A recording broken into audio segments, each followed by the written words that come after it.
In my 10th grade literature class, my students analyzed the work of classic Greek philosophers in order to understand the foundation of Western thought and the principles of the English language. In the back left-hand corner of the class sits Kevin, a 15-year-old boy with academic apathy embroidered on his eyelids and a stardust disposition that can be seen all the way from the other side of this 1960s kaleidoscope of a hallway.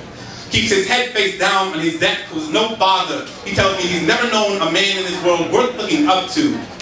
But I try to engage him anyway. I try to connect this excerpt from a 1,000-year-old text to the world he wakes up to every morning. And some days I'm more successful than others. But today, Kevin comes up to me after class and says, "Mr. Smith, why do we even read this stuff anyway?" So I tell him, Kevin Socrates was killed for political dissension. This world wants to either see you killed or sit in detention. His time was more similar to yours than you think, but now Athenian and Spartan militias manifest themselves in bandanas and brown skins, so I beg of you, don't become part of a war in which you were never meant to fight. Listen, Aristotle said we are what we repeatedly do. Excellence, therefore, is not an act, but a habit. It's you but to act like you have it, because the only difference between you and these Greek philosophers is the scraggly beard, the wrinkly skin, and that silly-looking robe. But your ideas are no less profound, your insights no less enlightening, your values no less important. There are brilliant words bubbling from the ballpoint tip of your pen if you would just take off the cap. But what do I know?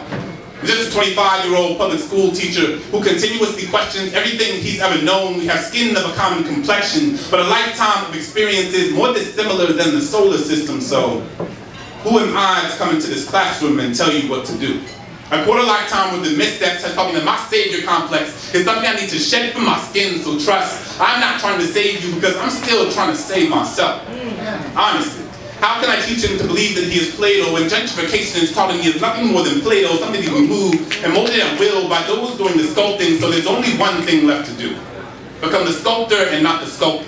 Become the statistician and not the statistic. Kevin, I'm not perfect. I'm just a teacher trying to get you to understand all that you are already capable of doing, so I have no choice but to make sure you understand how to dissect this text, because nobody's pity is going to get you into college. We will work until concepts like the prison industrial complex and the achievement gap are archived into the library of America's imperfections. You will learn to read critically, write consciously, speak clearly, because that is the only way this world will ever listen to what you have to say. So let's make this world see you as more than just Jordans and prisons, and split that as a see with college admissions. Show them you're more than just a jumble of brown-faced quantitative data on charts and spreadsheets. Show them there is an Aristotle awaiting to be awakened in your chest. Show them there is a Plato pumping potential through your veins. Show them there is a Socrates ready to spring forth from your throat. Your Mount Olympus is standing right in front of your face.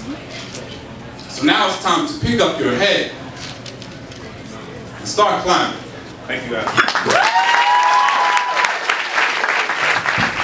Love for Mr. Clint Smith.